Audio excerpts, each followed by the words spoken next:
um, I feel it's the ability to listen and to understand really what the people are saying.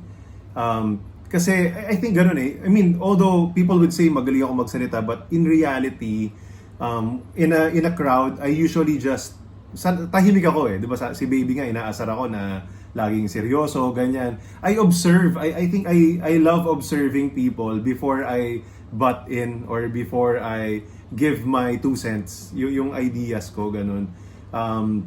Yun. So, I think that's my greatest strength.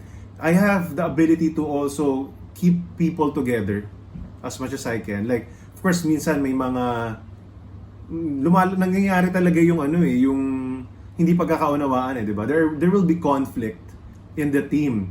So, I have the ability to not pick sides and really listen to this side and then listen to this side, what they mean. I somehow I have that gift to put myself in their shoes as well.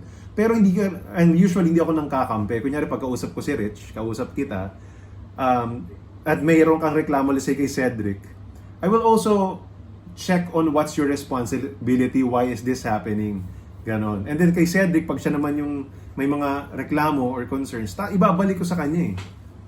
Ganon. So sometimes people, nagagalit sila kasi hindi ko sila kinakampihan. Even my wife, nagagalit kasi hindi ko kinakampihan minsan. Pero that's my, yun yung quality ko eh. Parang doon ako nasanay na you always have a responsibility when things are not working in my life. I am responsible for it. I think that's what I also would like to, siguro maybe another quality for me. If I continue blaming other people or I continue to magreklamo, walang mangyayari eh, 'di ba? So I just have to own up and do something about it. Sometimes may favorite ka rin naman, may mas pinapaboran ka talaga. Natural yun eh. But still, I think the ability to defer the decision and at least listen to the other side or the other person.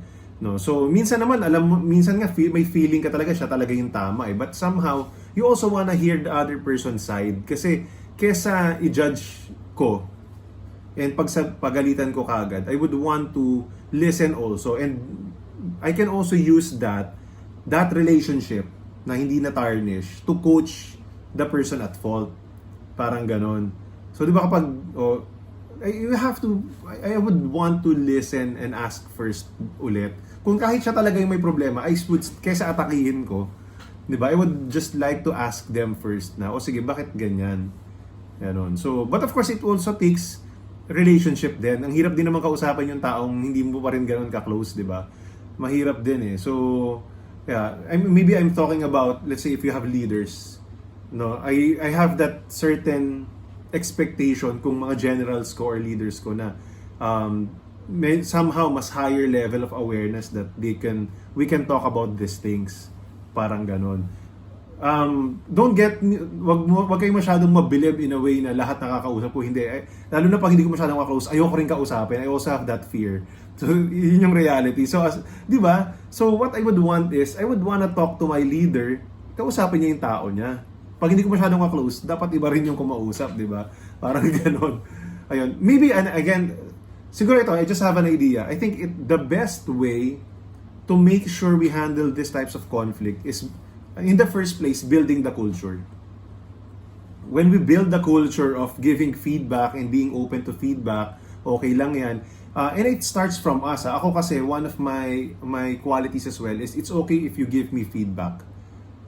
Kahit let's say tao kita, let's say ako yung manager mo or boss mo, I'm still open. It doesn't mean you're always right.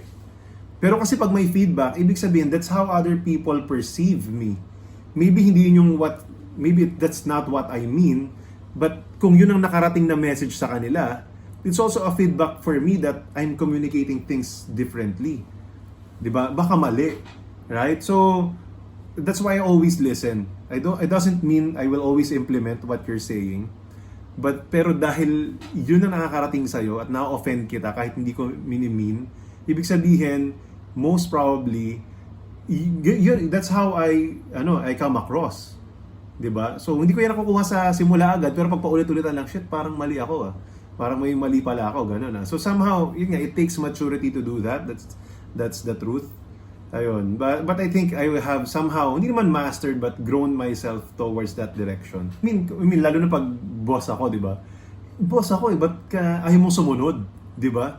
Alam ko ito yung tama And in a way, gano'n, like for example, in our team, sa mga empleyado namin, di ba? Ba't tayo sumunod? Pero maybe, hindi effective yung approach. Hindi ko naman agad magagawa yung isip din yun on that spot. Maybe a few days after, or nakailang sabi na bakit hindi pa rin sumusunod. And then, I would realize, siguro sa dami ko na rin training and coaching na naatenan, di ba? And we conduct training as well in personal development, di ba? So, and I'm coaching people, pareho lang Kung ano yung arte ng ibang tao, yun din naman ang arte ko minsan or pagkakamali ko So, I relate from people's stories as well. I think that's the benefit of you coaching other people. You get to coach yourself. So, I'm not perfect in any way. Minsan, ang hirap pa rin hindi pa rin naman, di ba? Kasi akala natin lagi tayong tama Kaya sabi ko na-explain ko, I'm explaining to my wife. Kaya ako nga ginawa to kasi I have a reason So, feeling ko ito yung tama, di ba? Tapos sasabihin niya otherwise. So, I mean, ganun talaga But, somehow, nakakatawa. I'm sure a lot of people can relate because this is the reality. I do a lot of personal development training and life coaching. Normal ganun talaga kasi it happens in my life as well. Di ba? I'm not perfect. I just understand it deeper and better because of a lot of experiences in coaching and training. Di ba? Nababad Nababad na rin ako kakapakinig sa kwento ng ibang tao, pare-pareho. Di ba? So, we are all one and the same. I'm not perfect, you're not perfect. Normal yan But as long as you're willing, for me, as long as you're willing to grow and somehow you're better today than yesterday, then you're in a better position.